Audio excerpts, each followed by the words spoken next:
అదరగొట్టే కారం రంగు రుచి ఆచి కారం పొడి.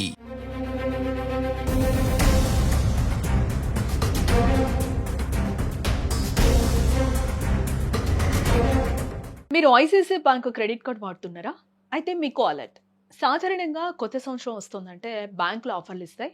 బట్ ఐసీఐసీఐ బ్యాంక్ మాత్రం తన కస్టమర్లకు ఊహించని షాక్ ఇచ్చింది.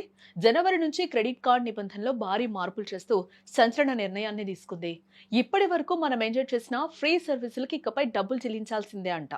మనం చేసే చిన్న చిన్న ఆన్లైన్ గేమింగ్ పేమెంట్స్ దగ్గర నుంచి అత్యవసరానికి వాడుకునే వాలెట్ లోడ్స్, ఫ్యామిలీతో వెళ్లే వెకేషన్ ఖర్చుల వరకు ప్రతి దానిపై అదనపు ఛార్జీల బాధుడు మొదలు కాబోతోంది. అసలు బ్యాంక్ ఎందుకు ఈ నిర్ణయం తీసుకుంది? ఈ కొత్త రూల్స్ వల్ల సామాన్యుడి జేబుకి ఎంత చిల్లు పడబోతోంది? రివార్డ్ పాయింట్స్ విషయంలో జరిగిన డ్యామేజ్ ఏంటి? ఏ విషయాలన్నీ పిన్ టు పిన్ వివరంగా ఈ వీడియోలో చెప్పే ప్రయత్నం చేస్తాను. తప్పకుండా వీడియో లాస్ట్ వరకు చూడండి. ఫ్రెండ్స్, డిజిటల్ పేమెంట్స్ పెరిగాక క్రెడిట్ కార్డు వాడకం సర్వసాధారణమైపోయింది. కానీ ఐసిఐసిఐ బ్యాంకు తీసుకున్న తాజా నిర్ణయాలు మాత్రం వినియోగదారులకు మింగుడు పట్టం లేదు. అందులో మొదటిది గేమింగ్. ఈ మధ్యకాలంలో Dream11, రమ్మీ, ఎంపీఎల్ వంటి ఆన్లైన్ గేమింగ్ ప్లాట్ఫామ్ల్లో డబ్బులు యాడ్ చేయడం ఎక్కువైంది. ఇకపై మీరు మీ క్రెడిట్ కార్డ్ ద్వారా ఇలాంటి గేమింగ్ యాప్స్లో పేమెంట్ చేస్తే ప్రతి లావాదేవీపై 2% అంటే 2% ట్రాన్సాక్షన్ ఫీజు చెల్లించాల్సి ఉంటుంది. ఉదాహరణకు మీరు ₹1000 యాడ్ చేస్తే అదనంగా ₹20 బ్యాంక్ ఛార్జీగా కట్ అవుతుందన్నమాట. రెగ్యులర్గా ఆడేవారికి ఇది ఒక పెద్ద దెబ్బగానే మనం భావించాలి. రెండోది వచ్చేసి వాలెట్ లోడ్. చాలా మంది క్రెడిట్ కార్డ్ నుంచి అమెజాన్ పే, పేటిఎం, మొబిక్విక్ వంటి వాలెట్లలోకి డబ్బులు లోడ్ చేసి అక్కడి నుంచి యూపీఐ పేమెంట్స్ చేస్తూ ఉంటారు. దీన్ని అరికట్టడానికి బ్యాంకు కొత్త రూల్ని అయితే తీసుకొచ్చింది.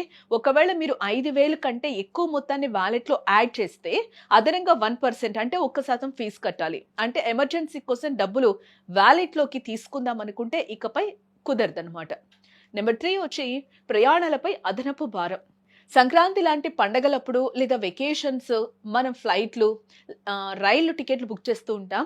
ఇకపై ట్రాన్స్పోర్ట్ మర్చెంట్ కేటగిరీ కింద మీరు చేసే ఖర్చు ₹50,000 దాటితే ఆ పైన జరిగే లావాదేవీలకు 1% అదనపు ఛార్జీ పడుతుంది. తరచుగా ప్రయాణాలు చేసే వారికి ఇది ఖచ్చితంగా అదనపు ఖర్చే అవుతుంది. నెక్స్ట్ వచ్చేసి సినిమా ఆఫర్లు అండ్ రివార్డ్స్ కట్.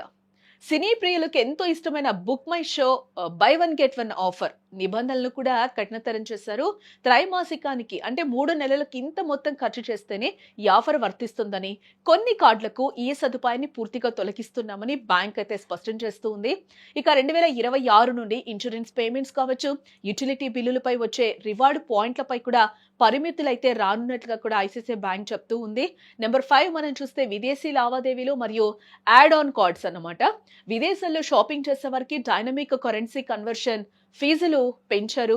అంతేకాకుండా ఇంతకాలం ఫ్రీగా లభించే యాడ్ ఆన్ కార్డుల కోసం కూడా ఇకపై 1 టైం ఫీజు చెల్లించాల్సి ఉంటుందని కూడా ఐసిఐసిఐ బ్యాంక్ చెప్తూ ఉంది. చూసారుగా, మొత్తంగా అయితే ఐసిఐసిఐ బ్యాంక్ కస్టమర్ల నుంచి వచ్చే ఆదాయాన్ని పెంచుకోవడానికి సీరియస్ అయిందని చెప్పుకోవచ్చు. ఒక పక్క రివార్డ్స్ తగ్గిస్తూనే మరోపక్క ఛార్జీలు పెంచుతూ కూడా తీసుకున్న ఈ నిర్ణయం మిగతా బ్యాంకులు కూడా ఫాలో అయ్యే అవకాశం ఇక్కడ మనకి కనిపిస్తూ ఉంది. క్రెడిట్ కార్డ్ అంటేనే అప్పు, ఆ అప్పు తీసుకున్నందుకు మళ్ళీ అదనంగా ఫీజులు కట్టాలంటే కష్టమే కదా. సో జనవరి నుంచి మీరు కార్డు స్వైప్ చేసే ముందు లేదా ఆన్లైన్లో పేమెంట్ చేసే ముందు ఒక్కసారి మీ బ్యాంకు నుంచి వచ్చిన మెయిల్స్ ఒకసారి చెక్ చేసుకోండి. లేకపోతే స్టేట్మెంట్ చూసాక షాక్ అవ్వాలి. మరి ఐసిఐసిఐ బ్యాంకు తీసుకున్న ఈ నిర్ణయంపై మీరేమంటారు? ఇలా ఛార్జీలు పెంచడం న్యాయమేనా? మీ అభిప్రాయాన్ని కింద కామెంట్ సెక్షన్లో తెలియజేయండి.